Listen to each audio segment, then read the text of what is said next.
राधे राधे कृष्ण कन्हैया, गोपाल प्यारो मुरली बजैया। जय श्री राधे, जय श्री राधे। सत्संग तो ये ऊपर का चलता रहेगा।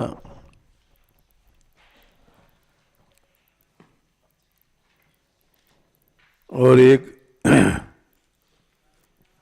नया परिवर्तन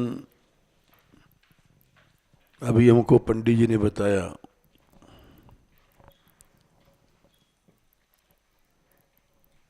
कि जो दुर्घटना हुई थी कोसी में, जिसमें एक व्यक्ति की मृत्यु हो गई,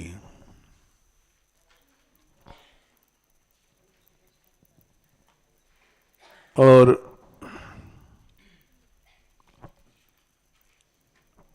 पारिवारिक संबंध से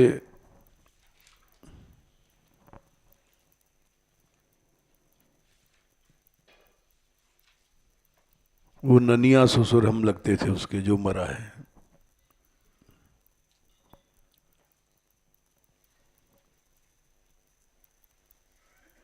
जो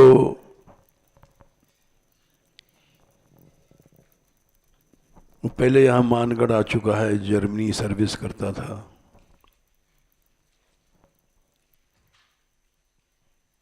और होनहार की बात है कि वो स्पॉट पर ही एक्सीडेंट में मर गया।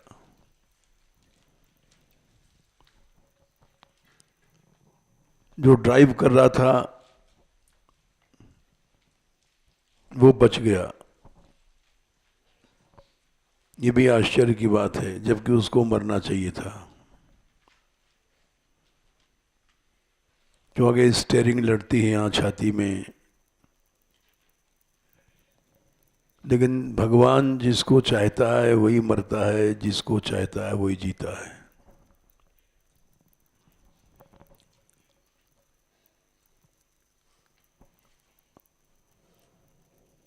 और वो जो चाहता है वही होता है।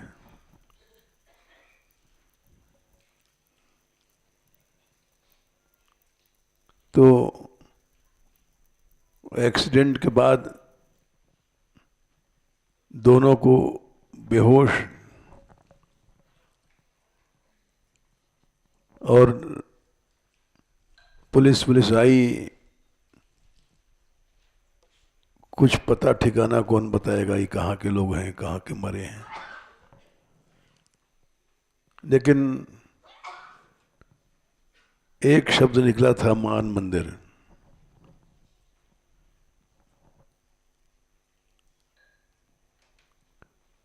मान मंदिर नाम ब्रज में सब जानते हैं। तो एक वहीं किसी गांव का आदमी था, बोले मान मंदिर तो वही है भाई जहां से हमने यात्रा किया है। और गांव गांव में टेलीफोन नंबर है मान मंदिर का। उन लोगों ने फोन किया और शाम को ये लोग गए, सब 3-4 आदमी, और इनको अमित को ले आए यहाँ।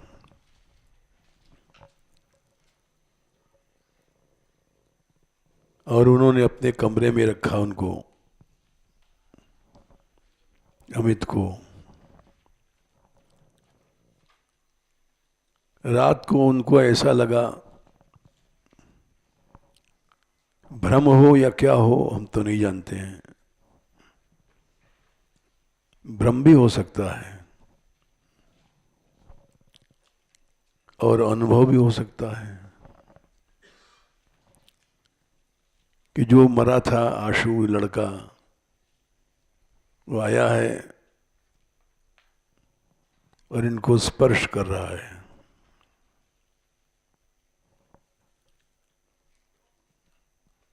फिर वो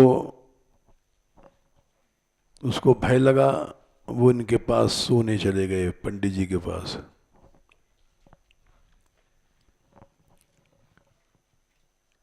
इन्होंने बचपन में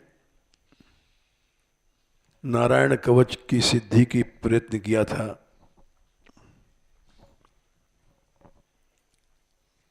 इसलिए इनके पास ये बाधाएं नहीं आती हैं। और कोई आता है, कोई बाधाएं आती हैं तो इनके पास दूर हो जाती हैं।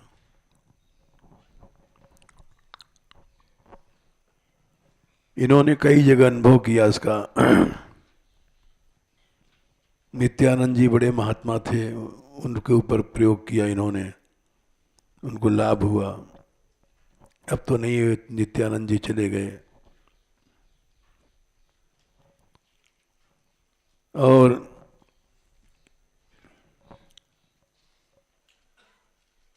इसलिए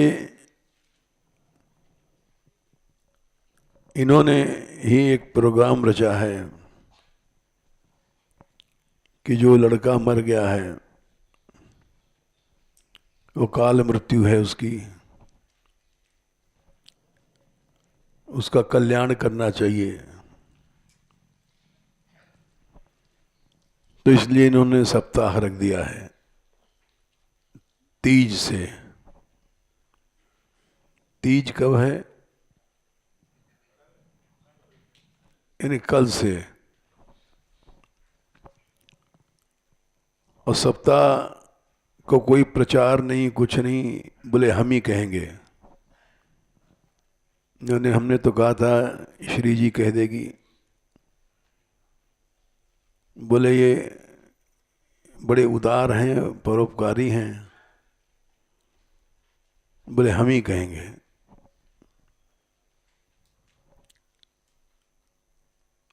और जितनी भी कथाएं होती हैं उसके पीछे कहीं न कहीं लोभ रहता है।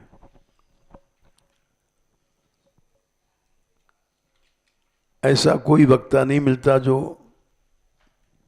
लोभ रहित हो। कारिता कण लोभेन कथा सारस ततो गतः। कथा का सार तो पहले वक्ता खा जाता है।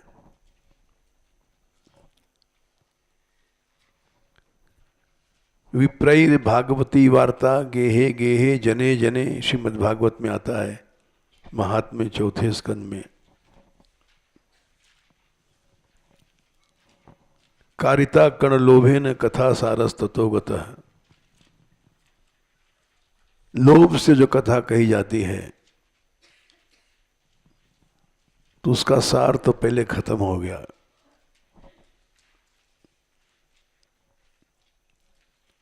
ठहरा लेते हैं लोग इतने लाख, इतने 50,000, 1 लाख, 10 लाख, 20 लाख,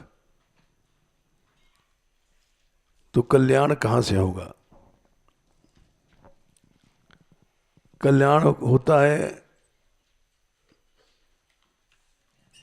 श्रोता भी धनार्थी न हो और वक्ता भी धनार्थी लोभी न हो। इस भारतवर्ष में यही एक ऐसी बात चल पड़ी है लोभ की। सारे संसार में धार्मिक लोग, धर्म आगे बढ़ा है, मुसलमान आगे बढ़े, ईसाई आगे बढ़े।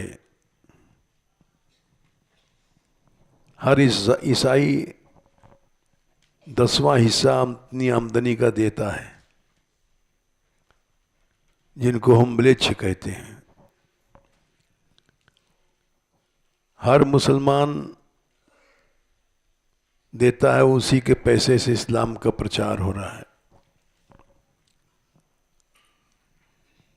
लेकिन जितने हिंदू हैं, वो कलयुग का सबसे ज्यादा कोप हुआ हिंदुओं पर। ये सब हम लोगों ने धर्म का व्यापार बनाया, कथा को व्यापार बनाया, कीर्तन को व्यापार बनाया, सेवा को व्यापार बनाया, पूजा को व्यापार बनाया।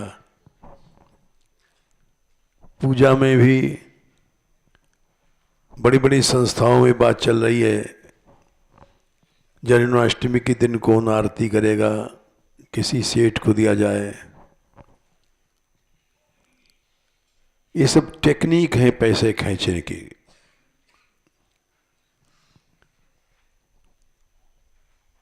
तो सारा धर्म खोखला कर दिया हम लोगों ने।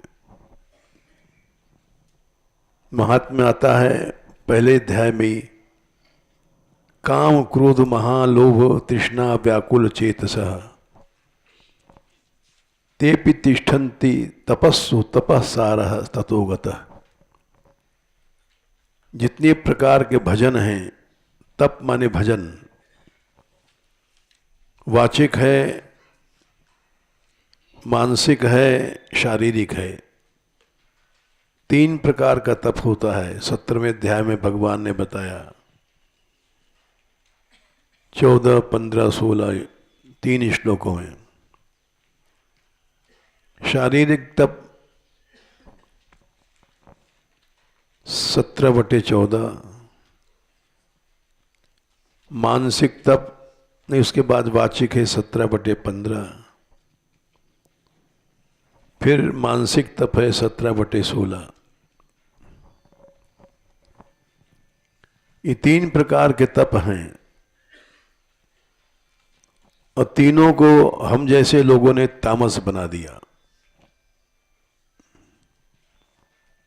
जप आदि वाचिक तप है। स्वाध्यायाभ्यसनम चैव वाङ्मयम तपुच्यते। वाणी के तप है अनुद्वेग करम वाक्यम सत्यम प्रिय हितम च यत्। स्वाध्याय अभ्यसनम माने नाम का अभ्यास, नाम का जाप, नाम का कीर्तन, ये वाणी का तप है। और हम लोगों ने उसको जप को भी, कीर्तन को भी, सबको तामस बना दिया। लोभ और तृष्णा के कारण से। क्यों तामस कैसे बनाया? कपिल भगवान ने पहले किया है, अभिसा अंधा यो हिंसाम दंभम आश्चर्यमेवा संरंभी भिन्न दिग् भावन मई कुर्यात् सतामसः। 3रा स्कंध 29 का 8, अध्याय 29। ये भागवत कह रही है कि हम लोगों ने हर चीज को तामस बना दिया। पूजा तामस बना दिया, जप तामस बना दिया, कीर्तन तामस बना दिया। गली गली चले जाओ कीर्तन हो रहा है, लेकिन वो दंभ है, एडवर्टाइजमेंट होता है, यहां अखंड कीर्तन चल रहा है। हिंसा, एक दूसरे से ईर्ष्या करना, यश को नष्ट करना, इससे तामस हो जाती है। मात्सर्य, वही ईर्ष्या करना।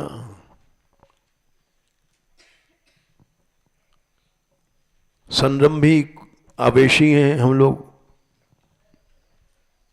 थोड़े देर में जर क्या हो जाता है, थोड़ी देर में गुस्सा, थोड़ी देर में खुश, उस संरंभी के लक्ष्य हैं। क्षणे रुष्टा क्षणे तुष्टा, रुष्टा तुष्टा क्षणे क्षणे अव्यवस्थित चित्तानाम प्रसादोपि भयंकरा। थोड़ी देर में खुश हो गए, थोड़ी देर में नाराज हो गए। अव्यवस्थित चित्त है। संरंभ कहते हैं आवेश को। संरंभी माने आवेशी हैं और भेद दृष्टि लेके चलते हैं। ये हमारा गुरु भाई, ये उसका गुरु भाई, ये संप्रदाय, हमारा संप्रदाय, तुम्हारा संप्रदाय, ये भिन्न भाव लेके चलते हैं। भेददर्शी जो है वो वस्तु को तामस बना देता है। उसका जप तामस, पाठ तामस, कीर्तन तामस, स्वाध्याय करना तामस। तो इसीलिए तामस जप करहि नर, व्रत मख जप और दान, देव न बरसें धरती बये न जामे जाम।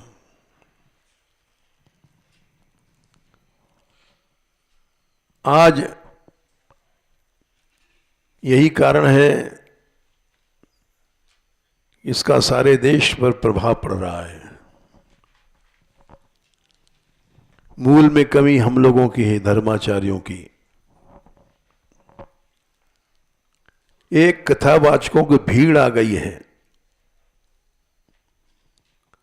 हर आदमी कथावाचक बनना चाहता है।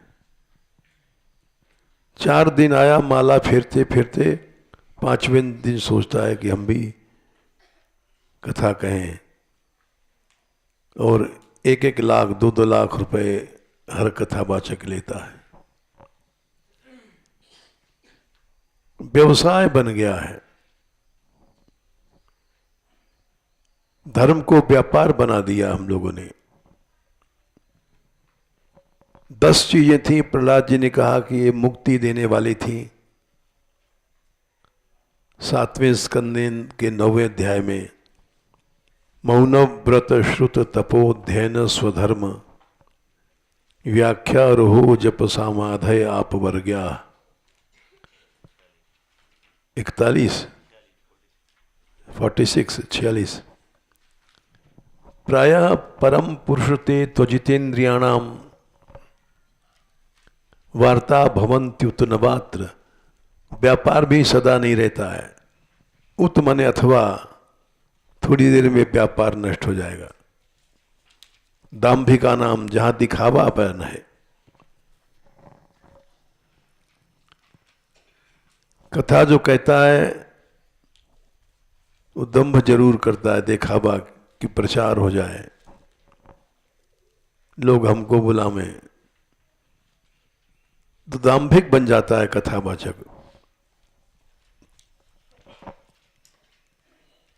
क्योंकि दिखावे के बिना प्रचार नहीं होता। और वो कथा कहने जब बैठता है तो टॉप का श्रृंगार धारण करके, एक्टर बन करके, अपना पर्सनालिटी बना करके, इमेज बैठा है, काला कलूटा है। लेकिन हमने देखा एक व्यक्ति थे, वो बड़ा क्रीम पूलते थे यहाँ मुंह में, सफेद और काला रंग कोयला का,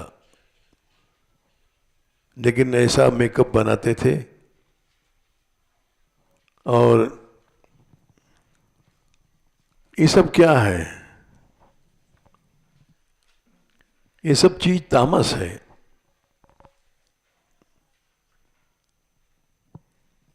जहां केवल दिखावा है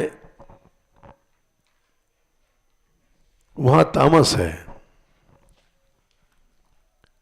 राजस भी नहीं है। चलो राजस होता है, तम से ऊंचा है। आज का युग जो है एडवर्टाइजमेंट का है, प्रचार का है। हर संस्था केवल अपना प्रचार चाहती है, हर व्यक्ति अपना प्रचार चाहता है। यानी हर चीज को हमने तामस बना दिया। संस्था जितनी ही सब तामस बन गई हैं। प्रचार होने से पैसा आता है। ये बड़े बड़े नामी महात्मा खोखले हो गए हैं। एक मैनेजर बरसाने का आता था, वो कहता था महाराज हमारी बैंक चल रही है बरसाने में केवल साधुओं से और गोसाइयों से। धर्माचार्यों का पास पैसा है या संतों के पास? यानी दम्भ है तो केवल धर्माचार्यों में या संतों में, जबकि होना चाहिए व्यास कैसा होना चाहिए, इतना सीधा साधा हो कि उसको कोई पहचान न पावे। व्यास प्रथम स्कंद के 18वें अध्याय में आता है, अलक्ष्य लिंगो निज लाभ तुष्टो वृतश्च बालैरवधूत वेशः। कोई पहचान ही नहीं पाता कि सुखदेव जी जा रहे हैं, नंगे जा रहे हैं, पागल, पत्थर मार रहे हैं लोग, धूल फेंक रहे हैं। ये कौन जा रहा है? विश्व का सबसे बड़ा परमहंस, सबसे बड़ा वक्ता, सबसे बड़ा रसिक, भगवद रस, और इसको कोई पहचान नहीं सकता है। क्यों? वो निज लाभ तुष्ट है, उसको जरूरत नहीं है कि इस लोग हमको जाने, प्रचार करे। हर संस्था प्रचार चाहती है, ऐसी कोई संस्था नहीं है जिसका लक्ष्य प्रचार नहीं है। प्रचार के लिए कुछ दिखावापन की जरूरत पड़ती है, इसलिए कहा गया सब धर्म कलयुग में तामस बन गए। जो प्रचार पहले महापुरुषों ने किया नहीं, अपने आप हो गया। तुलसीदास, सूरदास, मीराबाई, रूप गोस्वामी, सनातन गोस्वामी, ये कहीं भाषण करने नहीं गए लोग। एकांत में भगवत चिंतन करते रहे, और जो लिख गए वो अमर है। और आज के हम लोग सैकड़ों पुस्तक छपाते हैं अपने नाम की, क्योंकि हम लक्ष्य लिंग हैं, अलक्ष्य लिंग नहीं है।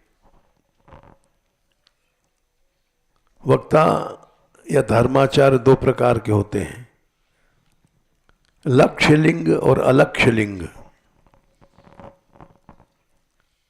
लक्ष्य लिंग देखते मन पहचान जाओगे कि वक्ता है, कपड़ा लाल है या अच्छा वैष्णवेश है, तिलक विलक है। नंगे थे सुखदेव जी।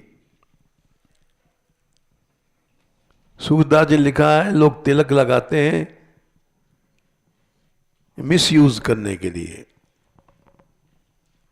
तिलक लगाए चले स्वामी बन, विषयन के मुख जोए, कितने दिन हरि सुमिरन बिन खोए। तिलक लगाए जिसमें सब लोग स्वामी जी कहें, और स्वामी जी विषयी हैं। विषयी माने एक मात्र स्त्री नहीं है। स्वामी जी का वेश है धन के लिए, इन्फ्लुएंस के लिए, प्रचार के लिए। ये सब विषय है। अंता का विषय है प्रचार, ममता का विषय है प्रचार। जितने लोग ज्यादा जाएंगे उतना चंदा आएगा। तो ऐसा इस समय भारतवर्ष में कोई वक्ता नहीं है। होगा, छिपा होगा, हम नहीं जानते हैं। अलक्ष्य लिंग कोई नहीं है। क्यों नहीं है? कि निज लाभ तुष्ट कोई नहीं है, भूख है। कथा कहने वाला सोचता है कि हमको लोग जाने, निज लाभ तुष्ट नहीं है, भूखा है।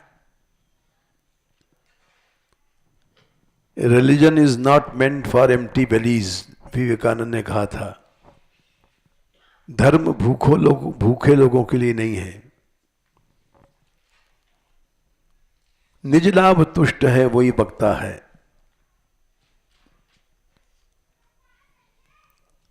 जब वो सुखदेव जी पहुंचे मंच पर तो सारी सभा खड़ी हो गई, एक नंगा पागल देख करके। राजा भी खड़ा हो गया। ओहो, परमहंस शिरोमणि सुखदेव जी आ गए।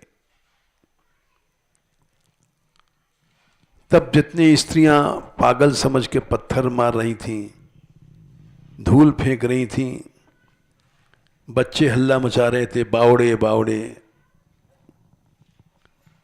ततो निवृत्ता यबुधा स्त्रियोर्भका, सब लौट गए भाग करके। अरे भाई भागो, तो राजा इसके मारे खड़ा हो गया है और इसको परेशान करोगे तो फांसी मिल जाएगी। फिर वो महासन पर बैठे, सबसे ऊंचे आसन पर। सोप विषय विवेश पूजितः,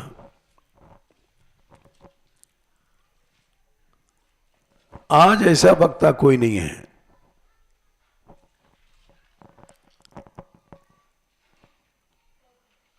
एक राधा रानी की विशेष कृपा है कि हमारे यहाँ के जितने वक्ता हैं वो याचना नहीं करते हैं और कभी किसी अंश में वो चाहते भी नहीं हैं। किसी अंश में हम नहीं कहते, क्योंकि चाह खत्म हो जाए ये बहुत कठिन स्थिति है। आत्मा रामता होने पर ही चाह खत्म होती है। जब तक मनुष्य बाहर रमण करता है तो तब तक आत्मा राम नहीं बन पाता।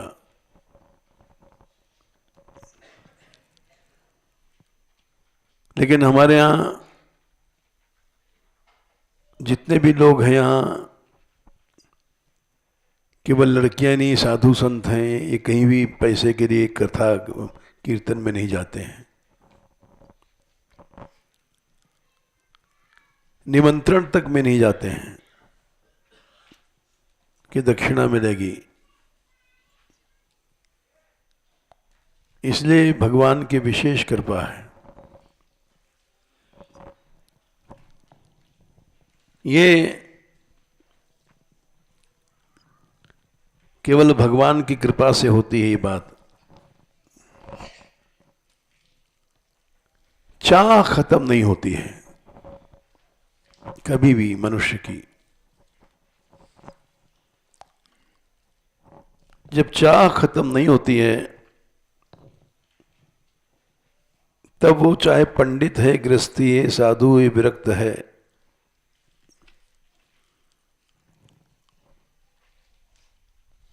वो खोखला रहता है।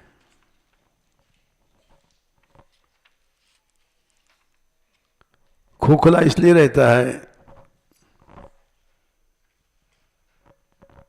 कि 12 शक्तियां हैं मनुष्य को भगवान ने दिया है। 7वां स्कंद 10वां अध्याय।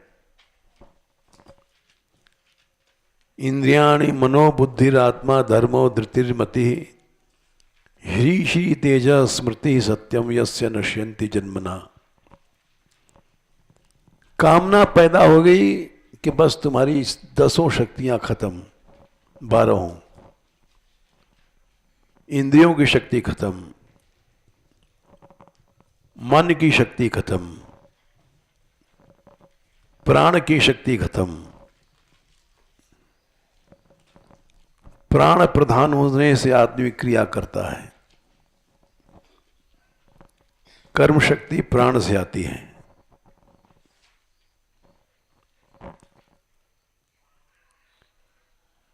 पहले यहाँ हम जब छोटे थे तो एक राम मूर्ति हुए पहलवान भारतवर्ष के,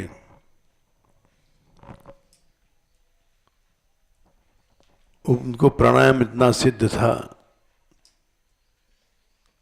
कि बैठ गए, उनको ट्रक भी नहीं खींच पाई। वायु में इतनी शक्ति होती है। तुम स्वयं देखो,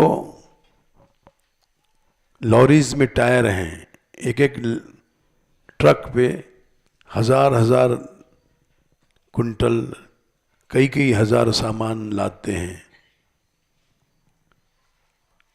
क्यों? कि टायर में, ट्यूब में हवा है, और उस हवा के कारण कोई बोझ नहीं, सारा वजन हवा झेल रही है। तो कर्म शक्ति वायु का देवता है, बल वायु का देवता है। जिसमें जितनी प्राण शक्ति उतनी उसमें बल है। तो कामना आते मान प्राण शक्ति खत्म हो जाती है। एक लड़का पढ़ रहा है, फर्स्ट आ रहा है, एक नहीं पढ़ रहा है, क्योंकि उसकी प्राण शक्ति भोगे में जा रही है, पढ़ाई भी नहीं जा रही है। हर साल रिजल्ट जब आता था तो लड़कियां, उनका परसेंटेज ज्यादा रहता है और लड़कों को उतना नहीं रहता। हम जब पढ़ते थे उस समय का रिकॉर्ड बता रहे हैं, क्योंकि लड़कों को स्वतंत्रता रहती है, आवारागर्दी में घूमते रहते हैं, और लड़कियों को भारतीय पद्धति से अधीनता रहती है। तो वो आवारागर्दी नहीं कर पाती हैं। तो इसलिए चाह से प्राण शक्ति खत्म हो जाती है। इंद्रियाणि मनः प्राण आत्मा शरीर,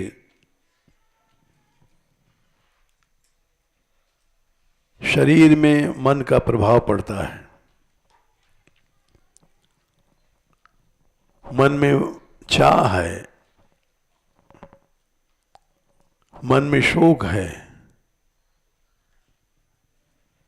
तो अर्जुन जैसे महारथी का शरीर बेकार हो गया, कांपने लग गया। वे पुतुश्च शरीर में रोम हर्षश्च जायते, रोंगटे खड़े हो गए। हाथ से धनुष छूट पड़ा, एक धनुष उठाने की शक्ति नहीं रही। गांडीवम संस्ते, हाथ से चला गया गांडीव, त्वचा जलने लग गई, हाई ब्लड प्रेशर होता है, सब शरीर खोखला हो गया एक क्षण में। इसलिए इंद्रियाणि मनः प्राण आत्मा मन शरीर, धर्म नष्ट हो जाता है। जब मनुष्य का मन ही आवारा हो गया तो पढ़ाई वढ़ाई क्या करेगा, धर्म क्या करेगा? धर्म का आडंबर करता है बस। धृति चली जाती है। धृति एक ऐसी शक्ति है जो इंद्रियों को, मन को, प्राण को धारण करती है।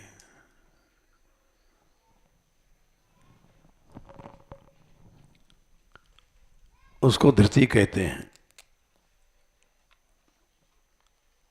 ये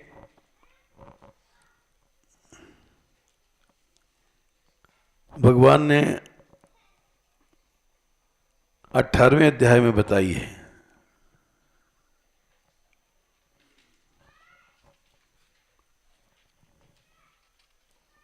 धृत्याया धारयते मनः प्राणेन्द्रिय क्रिया 18/33। धृति उस शक्ति को कहते हैं जिससे मन, प्राण, समस्त इंद्रियों की क्रियाओं को धारण किया जाता है।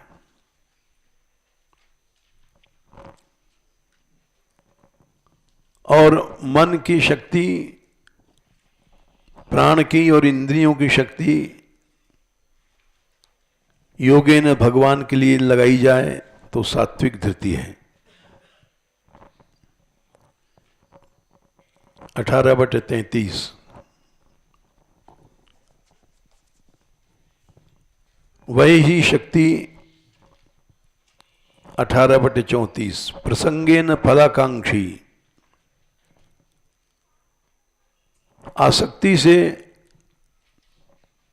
फल की इच्छा वाला धारण करता है, उद्धृति राजसी हो गई।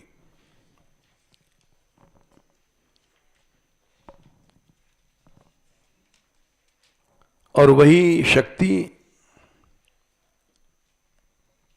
सोने में, भय में, डरने में, शोक में, विषाद में और मद में डूबी रहती वो तामसी धृति है। दिन रात पड़े सो रहे हैं, पढ़ने का ध्यान नहीं है तो विद्यार्थी क्या पढ़ेगा? तामसी धृति है। प्राय देखा गया जिस बच्चे का बहुत लाड़ होता है उसकी धृति तामसी हो जाती है।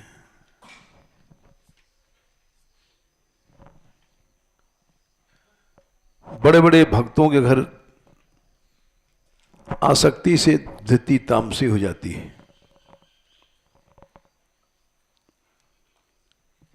हमारे यहाँ अच्छे अच्छे भक्तों लोग आते हैं, लेकिन उनके बच्चों की तामसी धृति है, क्योंकि वे उनकी मां का इतना बड़ा लाड़ है, प्यार है कि उसको पिताजी डांट नहीं सकते। कोई डांट नहीं सकता, कोई डांटेगा तो बैरी है। तो उसका परिणाम है कि तामसी धृति है। बच्चे बड़े बड़े हो गए हैं लेकिन कुछ नहीं करते हैं। उसका दोष क्या है? प्रसंगेन आसक्ति।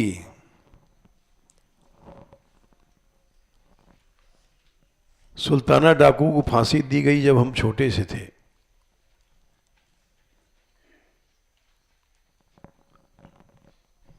फांसी के पहले अंग्रेजों के राज में पूछा जाता था क्या मिलना, किससे मिलना है, क्या खाना चाहते हो, क्या पीना चाहते हो।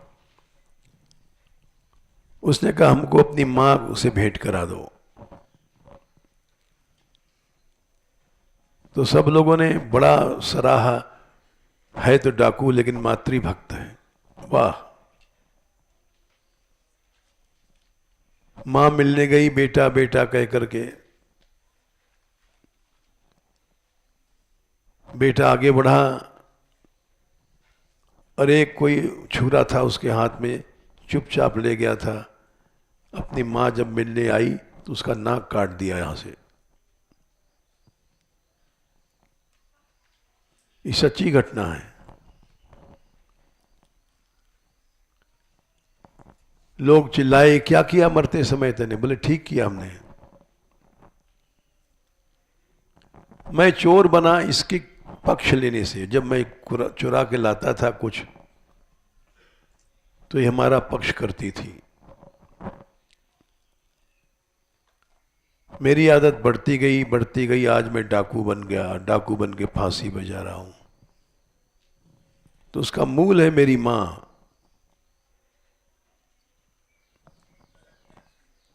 यही बात भगवान कहते हैं, प्रसंगे न फलाकांक्षी। जब आसक्ति आ जाती है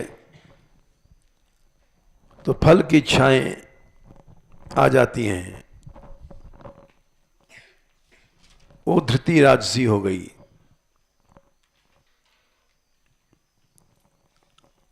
और जब अधिक लाड़ प्यार होता है, बड़े आदमियों के बच्चे प्रायः निकम्मे होते हैं, पढ़ते लिखते नहीं हैं, घूमते रहते हैं, क्योंकि कोई न कोई परिवार में उनका पक्ष लेता है, चाहे माँ हो चाहे बाप हो। तो तामसी धृति हो जाती है। अब देखो, हमारे यहां 150 लड़के हैं।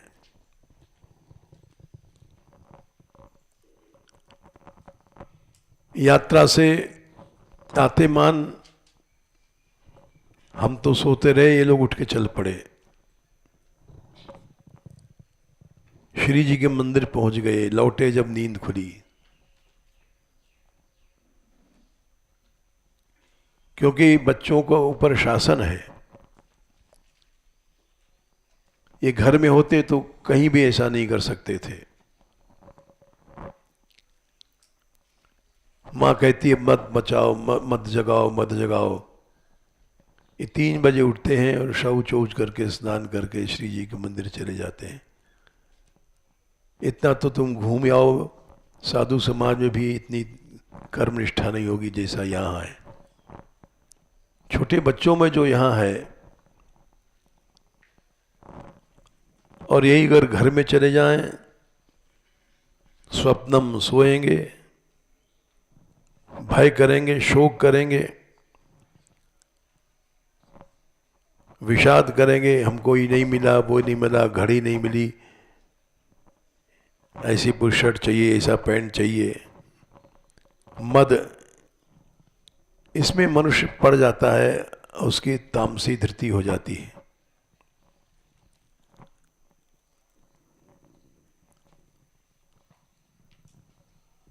इसीलिए प्रहलाद जी ने कहा, इंद्रियाणि मनः प्राण आत्मा धर्मो धृतिर्मति। धृति भी नष्ट हो जाती है।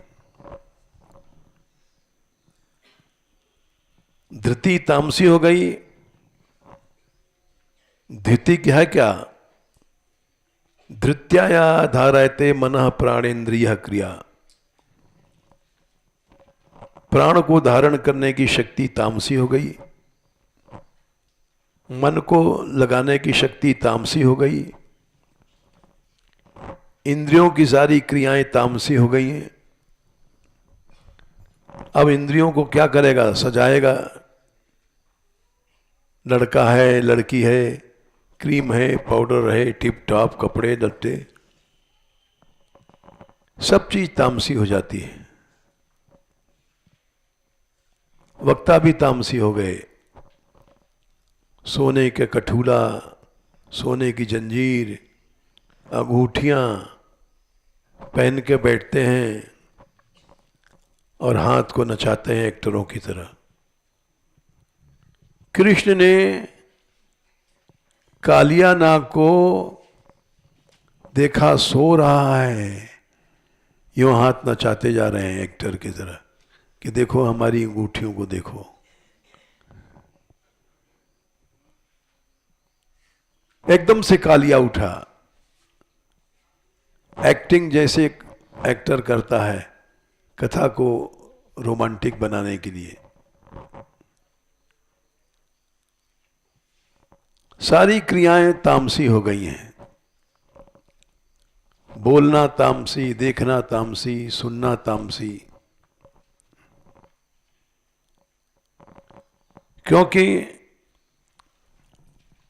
उसका मन, उसकी प्राण, उसकी इंद्रियां सब तामसी हो चुकी हैं।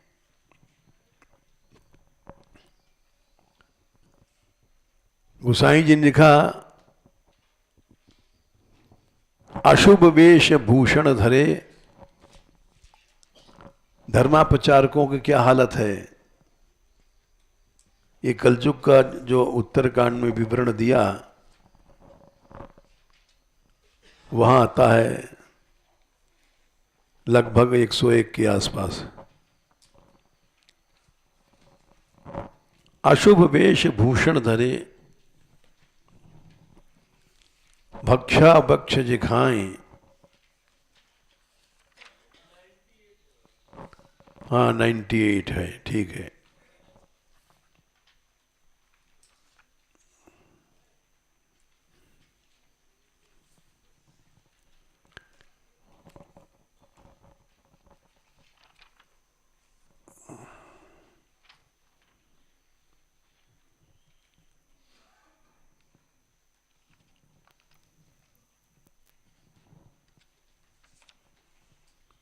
ठीक है 98 का।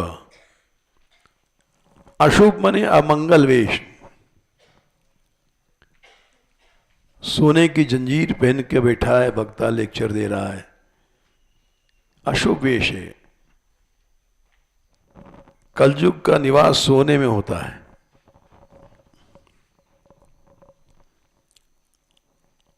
और भक्ष्य अभक्ष्य कुछ भी दे दो खा जाएंगे।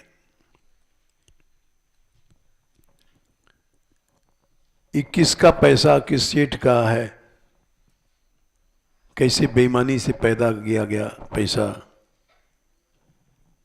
कुछ मतलब नहीं, लाओ लाओ। भक्ष्य ग्राह्य है, पैसा की अग्राह्य है, ये सब विचार में नहीं है। तेई जोगी तेई सिद्ध नर, वही लोग जोगी हैं वही सिद्ध हैं। पूज्यते कलयुग माए, कलयुग में उन्हीं का नाम होगा, उन्हीं का यश होगा। और यहीं पर कह रहे हैं उनसे नुकसान होता है संसार का। जे अपकारी चार, चार माने आचरण, उनका आचरण अपकार का है। हृदय में इच्छाओं का बंडल बंधा हुआ है। कथा सब कह रहे हैं, तामस कथाएं कह रहे हैं। समाज का देश का नुकसान हो रहा है और उन्हीं का गौरव होता है, बड़े माने जाते हैं और मान्यते ही वही मान्य हो जाते हैं। बोले कथा वथा तो क्या कहते हैं, मन क्रम वचन लबार, 100% झूठ बोलते हैं। त्याग करो और हमको लाओ, तुम त्याग करो हम ग्रहण करें। तई वक्ता कलिकाल महा, वही कलयुग में वक्ता माने जाते हैं और पूजा होती है उनको।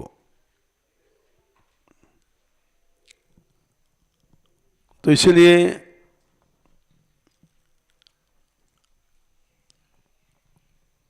जितने भी वक्ता हैं, जो कहूं झूठ मस्करी जाना, कलयुग सोई गुणवंत बखाना। बड़ा गुणी है, बड़ा हंसाता है, लोगों को पेट फूल जाते हैं सुनने वालों को। असत्य झूठ बोल रहा है, ऐसे ऐसे दृष्टांत रखता है, मस्खरी मने मजाक, हंसाने के लिए। हमसे कुछ दिन पहले एक चैनल वाले ने कहा था, आपके यहाँ के वक्ताओं में मनोरंजन नहीं है, नीरसता है, गंभीरता ज्यादा है, इसलिए इंटरेस्ट नहीं है लोगों का। हमने कहा भाई इससे क्या कहें, बेचारा है चैनल वाला ही, ये तो चैनल के हिसाब से बोलता है कि लोग खींचे ज्यादा हमें। ये ठीक कह रहा है, जो झूठ और मस्खरी करेगा लोगों को खींचेगा।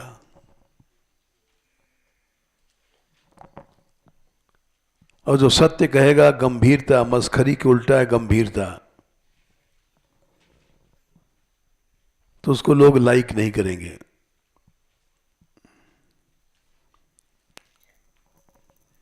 इसलिए कलयुग में सब ग्रंथ लुप्त हो गए। कलिमल ग्रसे धर्म सब 97। लुप्त भये सदग्रंथ।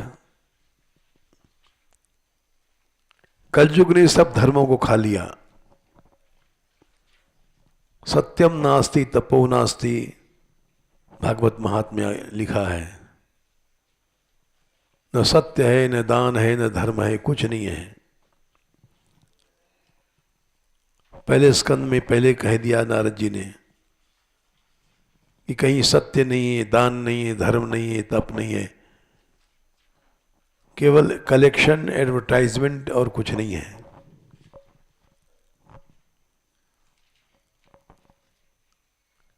कलयुग ग्रसे धर्म सब धर्मों को खा गया। लुप्त भये सब ग्रंथ। सब ग्रंथ लुप्त हो गए। दम्भिन निज मति कल्प कर, प्रकट किए बहुपंथ। दम्भी लोगों ने बहुत से रास्ते नए नए प्रकट किए हैं।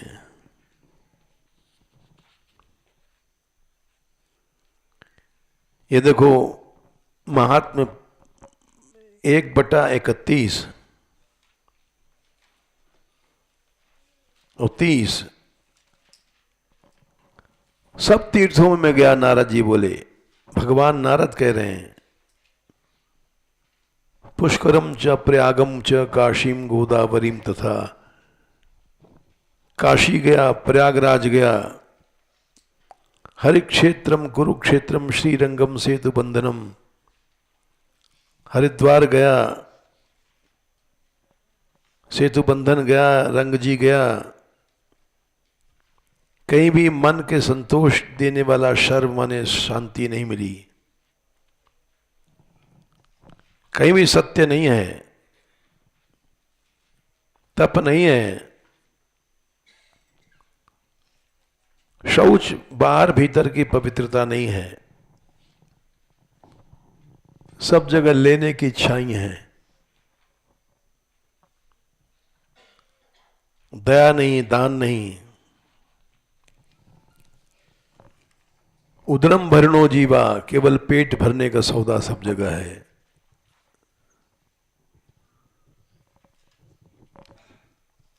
यही चारों ओर है। बराका बेचारे कूटभाषी हैं, झूठ बोलने वाले हैं। कूट कहते हैं कुछ कह रहे हैं, अर्थ कुछ निकल रहा है, उसको कूट कहते हैं। हम लोग बचपन में बहुत छोटे थे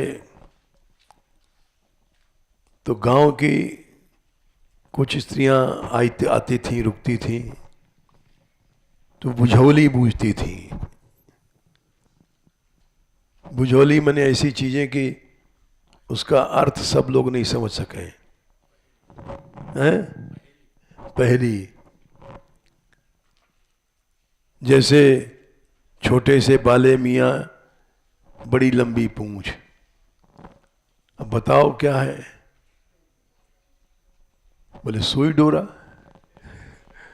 छोटी सी सुई है और डोरा इतना लंबा है।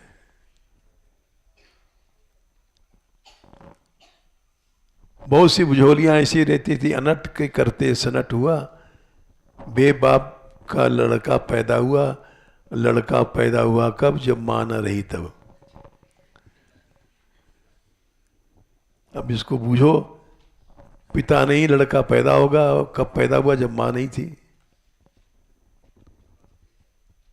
तो हम लोग घंटों सोचते थे और फिर उसके उत्तर उत्तर मिलता था।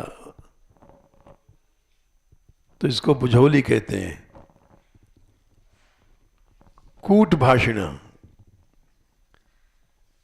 कह रहे हैं कथा कुछ, लक्ष्य कुछ है। लक्ष्य है खींचना,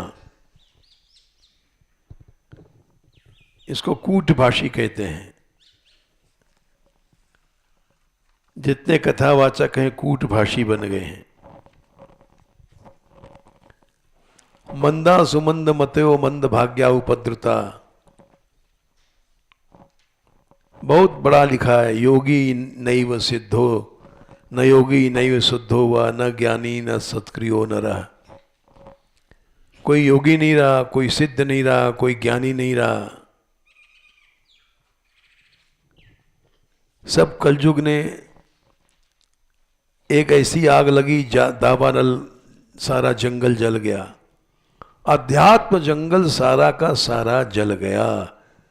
कलिदावानले नाद्य साधनम भस्मताम गतम।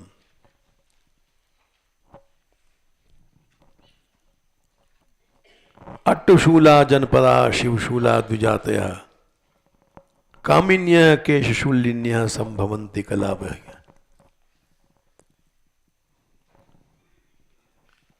अट्ट मने अन्न, शूल मने बेचना। लोग नाज बेचने लग गए। यानी उस समय भारतवर्ष में नाज नहीं बेचा जाता था। अरे खाने की पीने की चीज है बेचारा, इसको दो वैसे दो। सारा देश जनपद जो था अट्ट त्यागी था, अब अट्टशूल हो गए। शिवशूला द्विजातया, शिव माने वेद।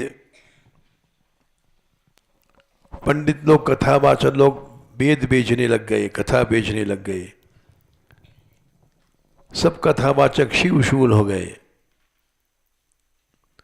द्विजाति माने जितने ब्राह्मण हैं,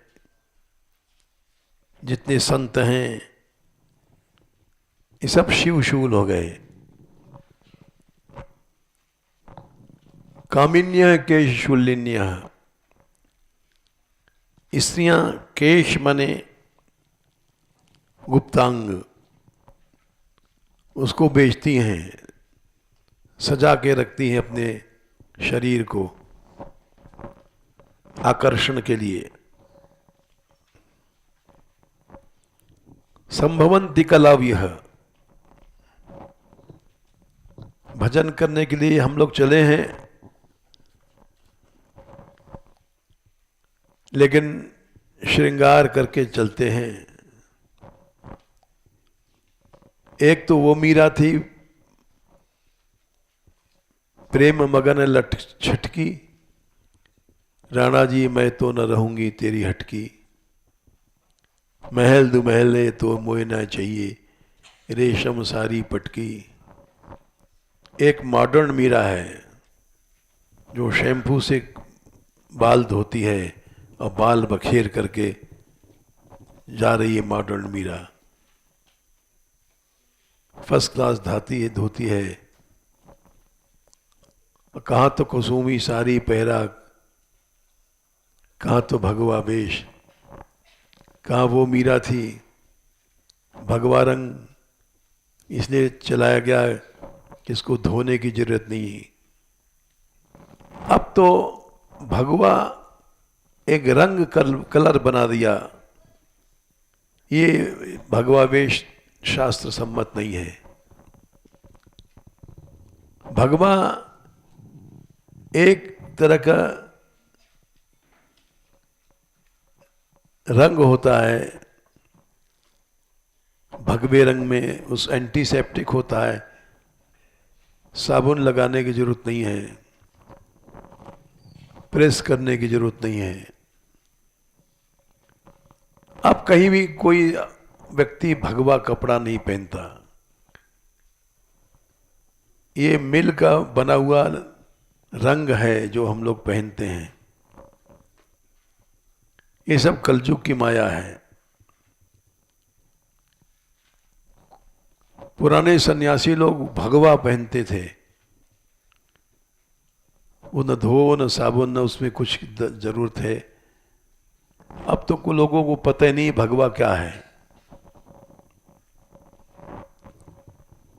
तो इसलिए सारा संसार तामस हो गया